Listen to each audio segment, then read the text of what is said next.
예수님께 배우는 삶. 온유. 우리가 오늘 예수님께 배우는 삶이라는 주제로 세 번째 주제인 온유에 대한 설교를 오늘 함께 들으려고 합니다. 예수님께 배우는 삶 첫 번째, 우리는 겸손을 배웠습니다.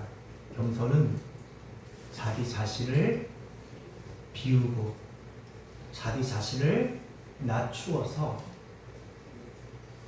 하나님과 다른 사람을 존중하며 섬기는 것. 그게 뭐라고요? 그게 겸손이라 그랬어요. 두 번째, 우리는 사랑에 대해서 배웠습니다. 예수님의 사랑은 먼저 찾아오시는 사랑이셨고, 용서하시는 사랑이셨고, 그리고 희생하시는 사랑이었고, 끝까지 사랑하시는 사랑. 그것이 바로 예수님의 사랑이라고 배웠습니다. 오늘 우리는 예수님께 세 번째 삶을 배웁니다. 세 번째 삶의 이름을 이렇게 불러봤습니다. 온유다. 뭐라고요? 온유. 이 온유의 뜻은 한문으로 따뜻할 온자에 부드러울 유자를 써요. 그러니까 따뜻하고 부드러운 마음, 따뜻하고 부드러운 미소, 따뜻하고 부드러운 사랑. 이게 바로 한문의 온유의 뜻이에요. 사전적인 의미는 성격과 태도가 온화하고 부드러운 이런 뜻이에요. 그러나 성경이 말하는 온유의 의미는 조금 달라요. 그래서 오늘 저희는 온유의 성경적인 의미들을 몇 가지로 생각해 보면서 우리도 예수님처럼 온유한 사람으로 살아갈 수 있기를 주의 이름으로 축복합니다. 성경에 예수님께서 가르치시는 온유의 첫 번째 의미는 한번 따라합시다. 인내하는 것이다. 인내하는 것이다. 아니, 온유라고 하면서 왜 인내하라 하나? 여러분, 성경이 말하는 온유의 진짜 의미는 인내예요. 근데 이 인내라고 하는 것은 우리가 무기력하거나 연약함 속에서 그저 견디는 것을 말하는 것이 아니에요. 이래도 좋고 저래도 좋은 사람 좋은 거, 이걸 우리가 온유하다, 인내한다, 그렇게 말하는 것이 아니에요. 인내란 우리 모두가 다 감정이 있죠. 그쵸? 우리 모두가 다 성격이 있죠. 그쵸?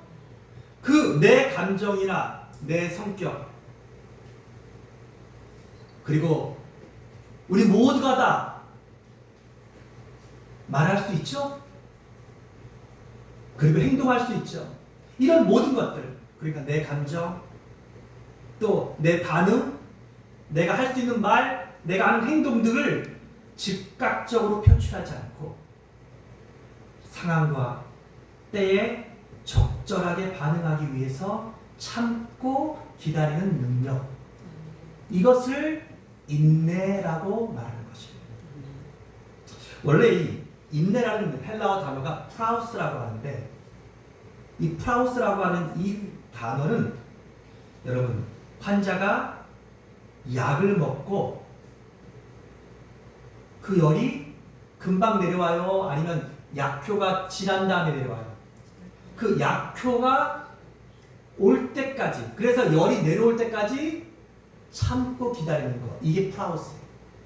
또 하나는 뜨거운 바람이 불다가, 여러분 여름에도 여러분 이 뜨거운 더위에 갑자기 시원한 바람이 불어오면, 특히 산에 같은 데 가면, 골짜기 같은 데 가면 그런 바람이 불어오죠. 그런 시원한 바람이 불어올 때를 기다리는 것, 이걸 우리가 프라우스, 이걸 우리가 온유라고 말해요. 그러니까 이 온유의 뜻은 그때까지, 고열이 내릴 때까지, 시원한 바람이 불어올 때까지 뭐 하는 거? 참고 기다리는 것. 그런 능력, 이것을 뭐라 한다고요? 온유라 말해요. 그러니까 온유의 진짜 의미는 뭐예요? 인내인 것이에요. 민수기 12장 13절에 보면 하나님께서 온유한 사람을 자랑하시는데 그의 이름이 누구예요? 모세예요. 민수기 12장 3절에서는 이렇게 말해요. 이 사람 모세는 온유하니 지면의 모든 사람보다 더하더라. 옛날 성경에는 승하니라 그랬어요. 그러니까 하나님께서 모세를 뭐라고 말하냐면 이 사람 모세는 가장 온유한 사람이다. 이 지면에 있는 사람들 중에 모세만큼 온유한 사람은 없다라고 자랑하셨어요. 근데 이런 말씀이 언제 나온 거냐면 출애굽기 12장에 보면 모세가 부인이 죽고 새로 아내를 취해요. 근데 그 아내가 하필이면 이방 여인이었던 구스 여인을, 그러니까 이 구스라고 할 때는 이게 이제 약간 피부가 검은 그런 여인을 부인으로 취한 것이에요. 이게 율법적으로는 문제가 돼야 안 돼요? 안 돼요.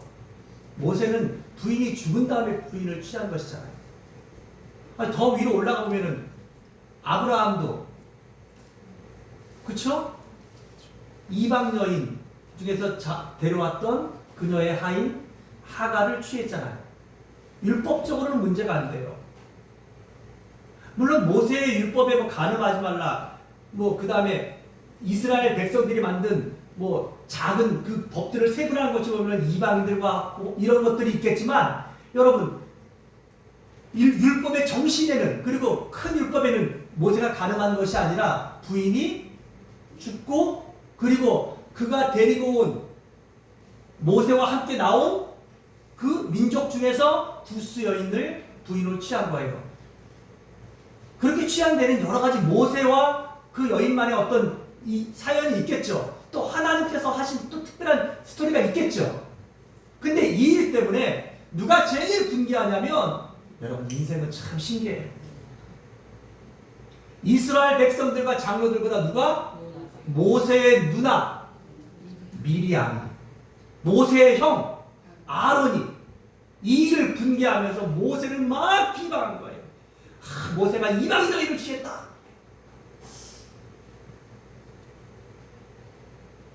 그럴 일은 없겠지만 저도 그래서 우리 집사람이 오래 살기를 바래요. 혹시라도 하나님이 일찍 데려가서 제가 태국 여인과 결혼할 수 있는 거 아니에요? 우상열 사람이 소개시켜줘가지고. 그쵸? 그래서 태국에, 아니면 제가 저쪽에 어디에요? 아프리카, 아니면 저 유럽. 아니, 그러고 난 다음에 우리 장로님들이 목사님! 어떻게 그럴 수가! 이게 지금 꼭 그런 상황인 거예요, 지금. 이해되시죠? 근데 우리 권장로님은 그러실 분이 아니셔요. 우리 장생환 장로님은 목사님 부러워요 이러실 분이시지. 장로님 그쵸? 저를 아니 목사님 어떻게 박승자 사모가 죽은 지 얼마 안 됐는데 바로 이렇게 외국인 여자랑 결혼하고 설마 그러실 건 아니시죠? 그러니까 이런 일이 없도록 하려면 어떻게 해야 돼요? 어쨌거나 하여튼 오래 사세요. 오래 사세요. 자, 이런 거예요.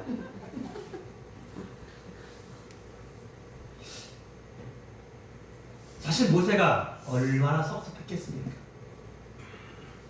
자기의 누나예요. 자기의 친형이에요. 게다가 모세 때문에 미리암이 선지자의 노릇을 하고 아론이 모세를 이어서 이 백성들을 다스리는 역할들을 하고 있어요. 그런데 아마 그들 마음속에 모세에 대한 뭐가? 시기와 질투가 있었던 것 같아요. 모세에게 어떤 틈도 안 보였었는데 모세가 이방 여인을 취하자마자 그들의 입에서 온갖 비방과 그러면서 뭐 하는 거예요? 백성들을 선동하는 거예요. 그런데 신기한 것은 여러분 사실 하나님께서 권세를 주신 것은 모세 한 사람이에요. 그러니까 이 모세가 그의 하나님께서 내게 주신 권세로서 그의 누나와 그의 형 아론을 정죄하고 또 그들을 파직해버리고 나무랄 수도 있고 이럴 수도 있었을 거예요. 저 같았으면 100% 그랬을 거예요. 근데 성경에 보니까 모세는 그 일들에 대해서 그 비난들을 감수하면서 아무 소리도 하지 않아요. 참아요. 견뎌요. 대적하지 않아요. 변론하지 않아요. 그러면 여러분 세상은 참 이상해요. 그러면 좀 비방하던 사람들이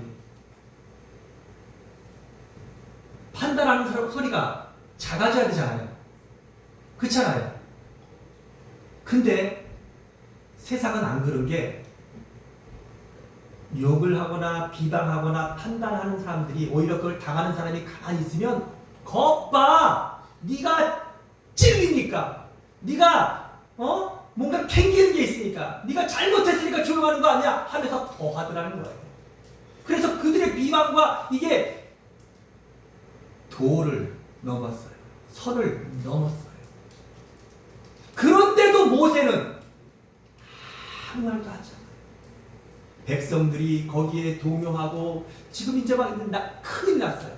그러자 여러분 민수기 12장을 자세히 보시면 12장 8절에 누가 나타나시냐면 하나님께서 나타나셔서 모세를 비방하던 아론과 미리암을 하나님께서 어떻게 해요? 구름 기둥 가운데 강림하셔가지고 장막 앞에 서셔서 그들을 부르셔요. 12장 8절에 그러면서 뭐라고? 너희가 어찌하여 내 종 모세를 비방하기를 두려워하지 않느냐? 하나님께서 구름 가운데서 회막 가운데서 서셔서 그들을 꾸중하시고 책망하셔요. 이걸 누가 다 봤겠어요? 온 백성들이 다 본 거예요.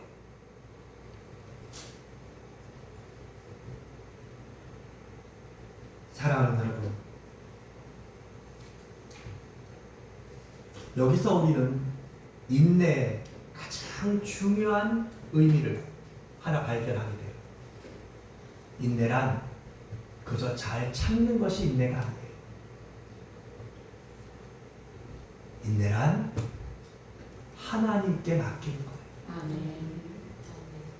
하나님이 말씀하시고 하나님이 판단하시고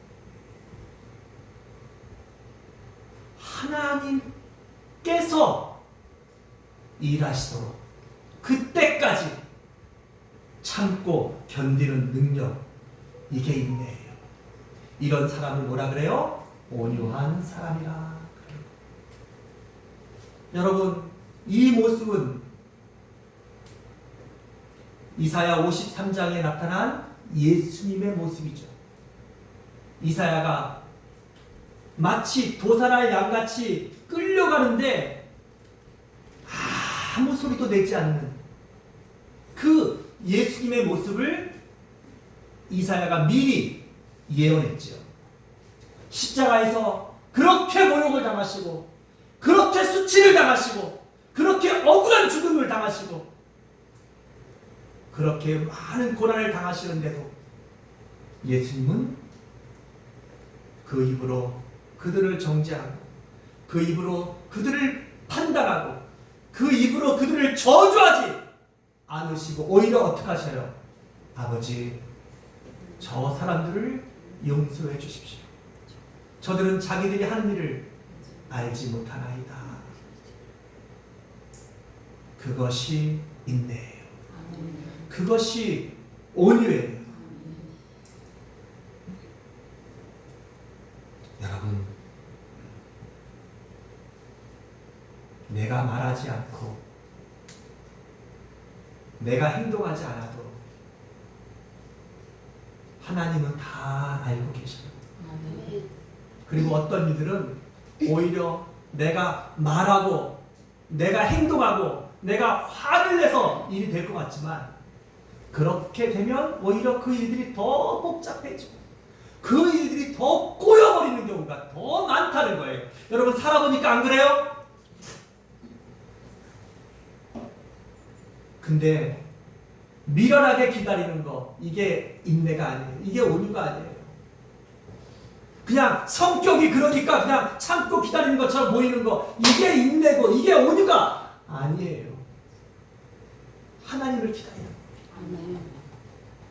속이 타들어가고 답답하고 그리고 이해할 수 없고 견딜 수 없지만 그 마음속에 뭐예요?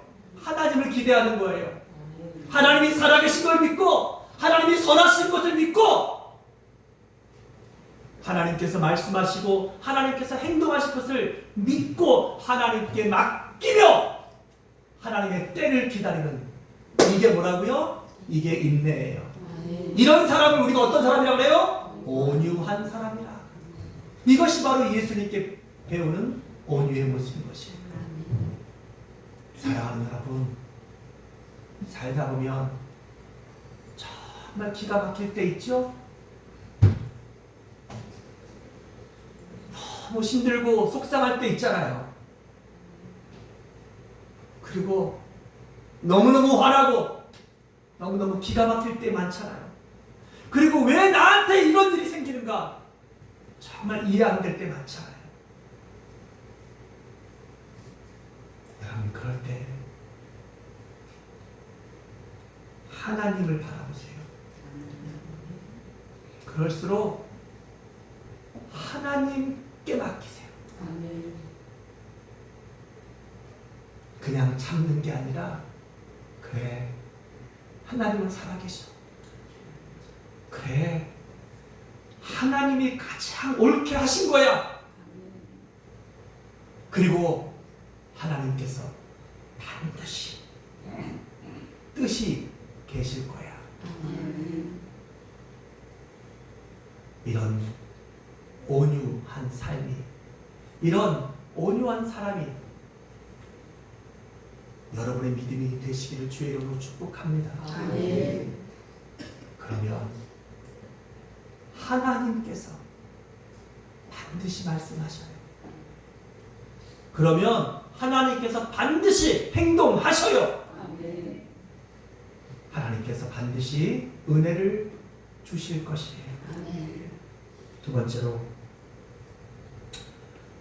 온유는 한번 따라합시다. 길들여진 능력이다. 이 온유, 프라우스라고 하는 이 헬라어 단어가 형용사로는 프라우스라고 하는데 명사로는 프라우테스라고 해요. 근데 이 단어에 또 다른 뜻이 하나 있는데, 그게 뭐냐면 야생 동물을 길들여서 그들의 기질을 바꿀 때 이 프라우테스라는 단어가 쓰여요. 우리가 타는 말들은 원래 사람이 탈 수 있는 말들이 아니에요. 그렇죠? 근데 그런 말들을 어떻게 잡아와서 그 말들과 오랜 세월 동안, 오랜 시간 동안에 그 말들을 뭐 어떻게 해요? 길들여요. 우리가 길들인다 그러죠? 훈련시켜요. 그러면 그 말들 속에는 여전히 야생이 있지만, 야생의 어떤 그 능력과 기질들이 있지만, 그런 것들이 어떻게 돼요? 그게 잘 길들여져서 사람의 말을 듣고 사람의 말에 복종하는, 사람의 말에 순종하는 그런 말들이 돼요. 거칠고 통제 안 되는 이런 기질들이 따뜻하고 부드러운 기질들로 바뀌어져요. 근데 여러분, 그 안에 야성이 있어요, 없어요? 있지요. 이게 바로 온유예요. 우리 모두는 다 각자가 다 자기의 야성과 자기의 죄성과 또 이런 모든 것들 기질이 다 특별한 정말 독특한, 여러분 아무리 좋아 보는 사람도 살아보면 다 이상해요. 안 그래요? 결혼하기 전에는 그 이상한 게 좋아서 결혼해. 근데 살아보면 그게 너무 이상해서 안 살고 싶은 거예요. 그렇죠. 근데 신기한 건 한견한 사이만 맞아요가 아니라 그 남편도 우리 모두가 다 그래요. 우리 속에는 야성이 있고 죄성이 있고 또 정말 독특한 본성들이 다 있어요.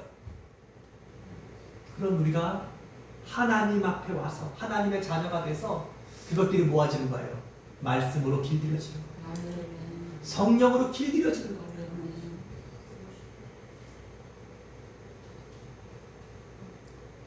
김윤주 집사님 얌전해 보이지만 저분이 지금 교회에 이렇게 얌전히 앉아서 이렇게 예배드리면서 말씀을, 그런 기질의 사람이 아니에요 원래.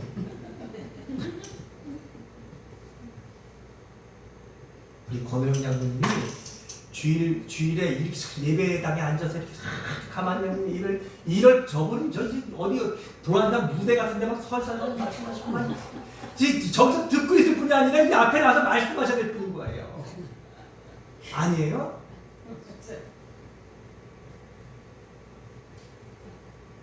우리 김혜구 집사님 정말 얌전한 것 같지만 저분 엄청나게 활동적인 분인 거예요. 저 양반. 그런 여러분들이 오늘 주일이라고 교회 와서 예배의 자리에 오고 또 하나님의 말씀을 듣고 있고, 이거 다 뭐예요? 우리가 지금 뭐 하는 거예요? 길들여지고 있는 거예요. 여러분, 그런데 잘 길들여져야 돼요. 특별히 우리 속에 있는 본성과 죄성과 우리의 기질들은 언제든지 뚫고 나오려고 하고 있어요. 그렇죠? 이게 여러분, 사도 바울도 뭐라고 말하냐면 오호라 나는 뭐한 자로다? 곤고한 자로다 하면서 사도 바울같이 위대한 하나님의 사람도 내 안에서 하나님을 향한 성령의 법이 있는가 하면 또 내 안에서 육체가 나를 날마다 사로잡아가는도다 하면서 오호라 나는 곤고한 자로다. 누가 나를 이 사망의 밑에 날 건질 수 있겠냐? 이렇게 고백하고 있어요. 여러분, 우리 그냥 조금만 놔두면 여러분 다 기질로 그냥 나이트클럽 가가지고 그냥 막 놀면서 부킹 제일 잘할 분들이 이거 여기 한두 분이 아니에요. 여기 지금. 응?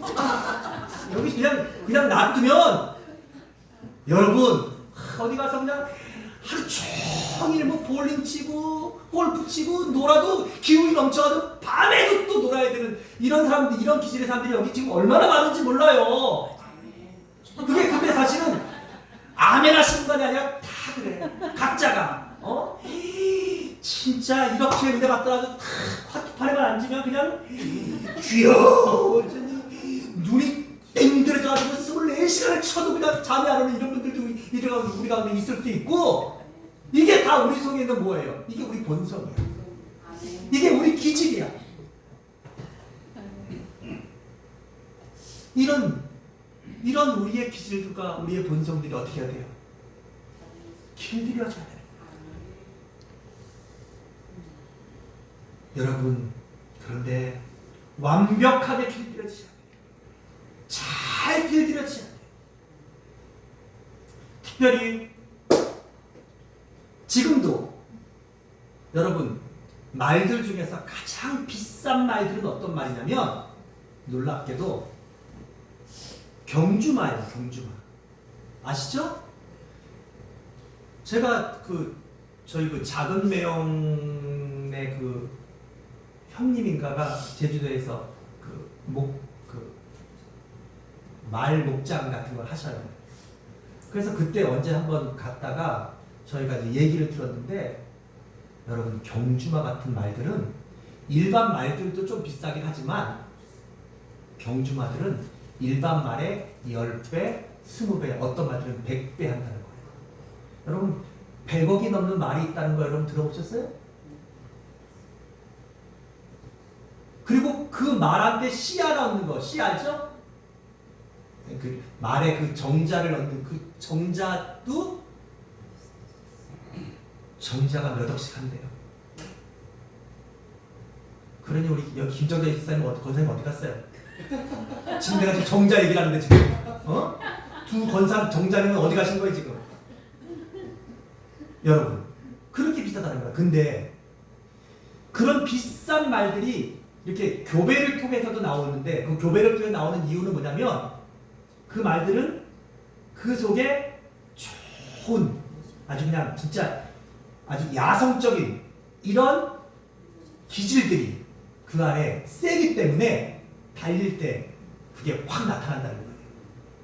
그런데 그렇게 교배를 통해서 좋은 말들이 되지만 또 하나 좋은 말들을, 비싼 말들을 만드는 방법이 뭐냐면 야생말을 잡아와서 그 말을 잘 훈련시켜서 잘 길들여서 경주에 내버리면 일반 말보다 훨씬 더 잘 달린다는 거예요. 왜요? 야생이 잘 길들여 있다가 이게 갑자기 경주할 때 폭발하는 거예요. 여러분 진짜 온유한 건 뭐냐면 바로 이런 거예요. 우리가 잘 길들여지면 우리 속에 있는 이 본능과 또 기질과 성격과 이런 내 속에 있는 모든 이런 것들이 하나님 앞에 잘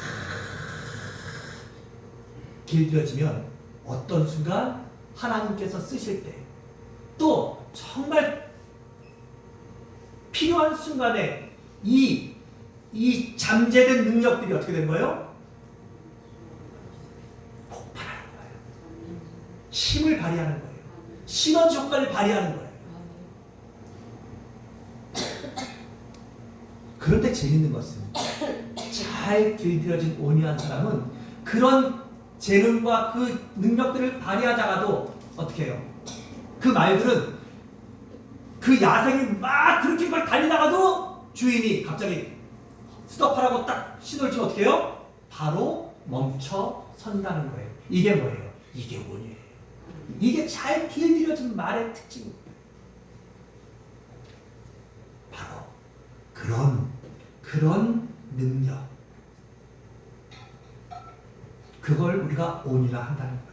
그래서 생텍쥐베리가 쓴 그 어린 왕자 그 책에 보면 사막 여우가 어린 왕자를 만들어서 자기는 당신에게 뭐 해줬다? 길들여졌다라고 말해요.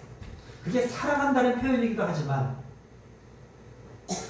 여우의 본성들을 가지고서도 어린 왕자의 말을 듣고 어린 왕자에게 순종하는 그런 것으로 바뀌어지는 것. 여러분 어떻게 보면 우리가 서로 부부로 산다는 것, 자녀로 산다는 것, 교회에서 생활한다는 것들은 뭐예요? 우리가 서로가 서로에게 다 길들여지는 거예요.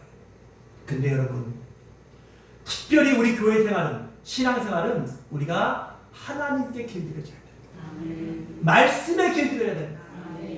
아멘?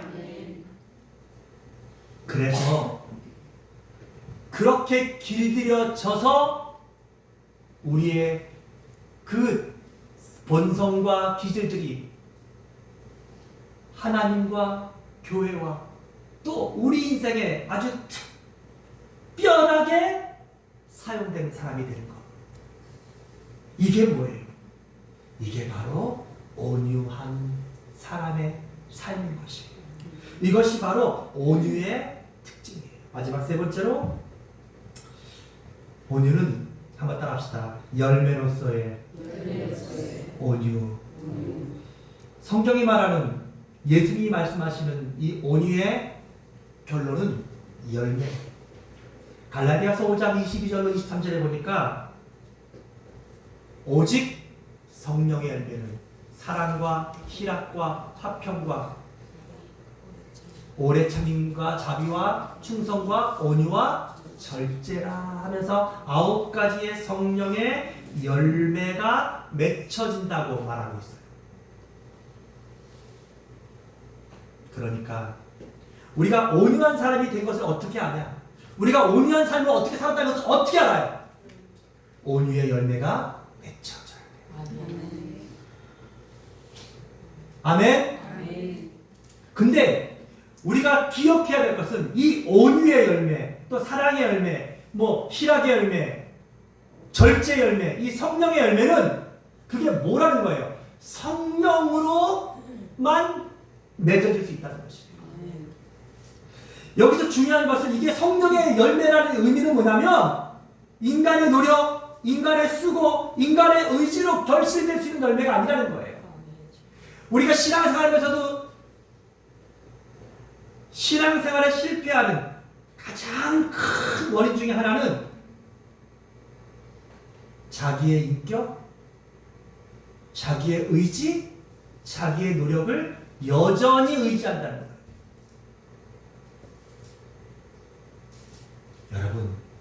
여러분의 의지로 담배를 끊을 수 있어요? 여러분의 의지로 여러분의 그 더러운 성격들 고칠 수 있어요? 그리고 여러분의 노력으로 우리 모두가 중독되어 있는 그 정말 나도 어쩔 수 없는 여러분의 그 중독들을 끌어낼 수가 있어요? 안 돼요. 그러나 성령께서 내게 역사하시며 성령께서 도와주시면 끊어질 줄 믿습니다. 아멘. 해결될 줄 믿습니다. 아멘. 극복될 것을 믿습니다. 아멘. 예!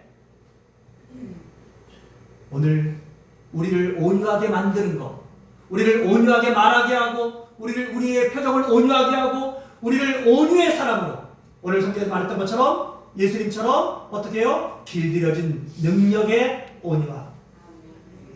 그리고 하나님께 맡기며 하나님의 때를 기다리며 인내하는 온유한 사람. 이건 내가 노력한다고, 내가 수고한다고, 내가 결심하고, 내가 공부를 많이 하고, 내가 기도를 많이 하고 이래서 되는 문제가 아니에요. 성령의 열매. 성령님을 의지하세요. 성령님의 도우심을 구하세요. 그래서 그 성령님이 내 안에 계신 것을 믿고 그 내 안에 계신 그 성령님이 나를 바꿔주시길, 그 성령님이 내 기질을 바꿔주시길, 나를 온유한 사람으로 만들어서 내 안에 뭐가? 성령의 열매로서의 온유가 맺혀질 수 있도록, 그래야 성령의 열매가 맺혀지는 거지. 근데 여러분, 중요한 것은 나무가 열매를 맺지만 어떤 나무도 그 열매를 먹지 않아요. 이걸 기억하셔야 돼요. 그러면 열매는 왜 나무가 맺을까요? 다른 사람이 먹으라고 하는 거예요. 여러분들이 온유한 열매를 맺으시면 그 열매를 누가 먹어요? 내 남편이 먹고, 내 자녀가 먹고, 나를 아는 사람들이 먹는 거예요. 그리고 그들도 그 온유함으로 바뀌어지는 거예요. 그 온유함 속에서 성령님을 만나고 하나님께로 돌아오는 뭐가 되는 거예요? 이게 전도가 되는 것이에요. 이걸 잊지 마셔야 돼요. 열매를 맺었는데 그 열매를 내가 먹으려고 욕심을 내는 이것 때문에 우리가 스스로 자폭하는 경우가 많아요. 여러분들이 온유의 열매를 맺고, 사랑의 열매를 맺고, 자비와 양성과 충성과 이 모든 성령의 열매를 많이 맺었다면 그 열매들을 아낌없이 나누세요. 내 자녀들에게, 내 이웃들에게, 내 사랑하는 성도들에게, 심지어는 내가 처음 본 그 누군가에게 아낌없이 여러분의 그 성령의 열매들을 나누어 주세요. 근데 신기한 것은 모든 나무들은요, 그 열매가 잘 열렸을 때 그 열매들을 다 따줘야 그 다음에 더 풍성한 열매를 맺는 거예요. 그걸 안 따고 있으면 나중엔 썩고, 그리고 그 나무는 열매를 맺는 능력들을 점점 상실하게 된다는 것이에요. 자연에게서 배우는 지혜예요.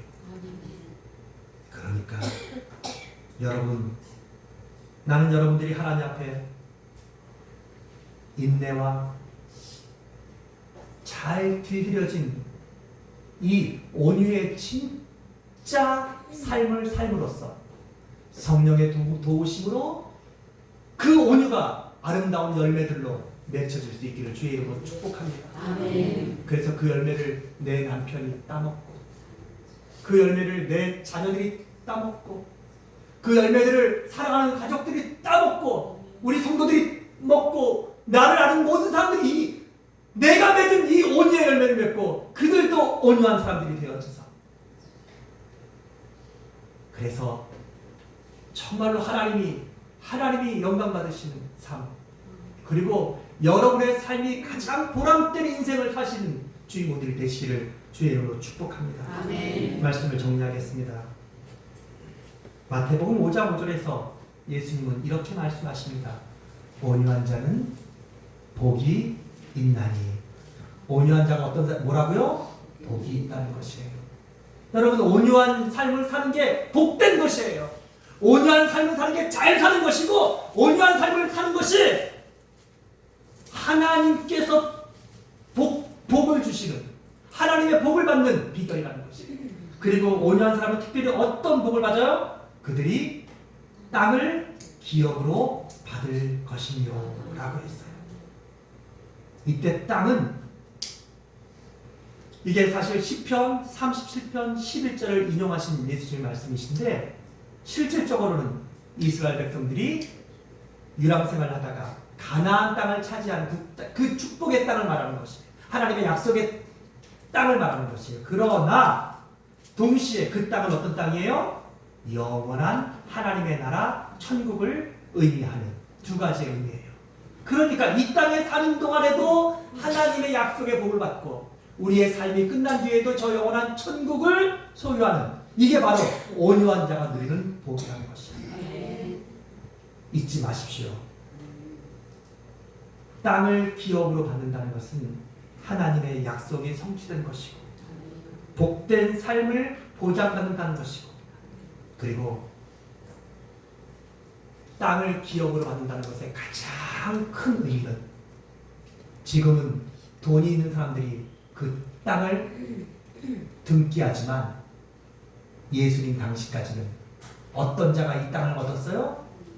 가장 강한 자가, 승리한 자가, 전쟁에서 이긴 자가 이 땅을 가졌던 거예요. 그러니까 땅을 기업으로 한다는 것에 숨겨진 또 하나의 의미는 온유한 자가 가장 강한 자라는 것이에요. 가장 승리한 삶의 주인공이라는 것이에요. 오늘 이 말씀을 기억하시면서 여러분, 온유한 자가 그렇게 복 있는 것을 기억하시면서, 온유한 자가 강한 자고 승리한 자라는 것을 믿으시면서, 여러분, 예수님처럼 우리도 온유한 삶의 주인공들이 다 되시길 주의 이름으로 축복합니다. 아멘. 기도하겠습니다. 하나님 아버지, 은혜와 사랑을 감사합니다. 예수님께 배우는 삶, 오늘은 온유를 배웠습니다. 주님, 하나님의 때를 기다리며 하나님께 모든 것을 맡기며 인내하는 능력, 그것이 온유이고, 우리의 본성과 기질과 성격들을 말씀과 기도와 성령으로 잘 길들여져서 우리가 하나님이 쓰실 가장 좋은 사람, 믿음의 사람, 하나님께 준비된 자로 거듭나는 것이 온유인 것을 배웠습니다. 주님, 주님처럼 온유하기 원합니다. 주님처럼 온유한 삶을 살기를 원합니다.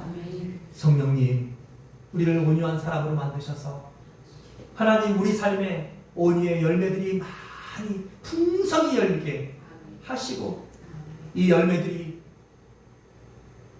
우리 사랑하는 가족들과 자녀들을 마음껏 먹일 수 있게 하시고 사랑하는 성도들과 내 이웃들에게 이 온유의 열매들을 마음껏 나누어 줄 수 있는 우리 모든 초대교회 성도들 다 되게 하여 주옵소서. 아멘. 온유한 자는 복이 있나니 그들이 땅을 기업으로 받을 것이며 이 축복의 주인공들이 우리 초대교회 모든 성도들이 다 되게 해 주시옵소서. 아멘. 예수님의 이름으로 기도합니다. 아멘. 아멘.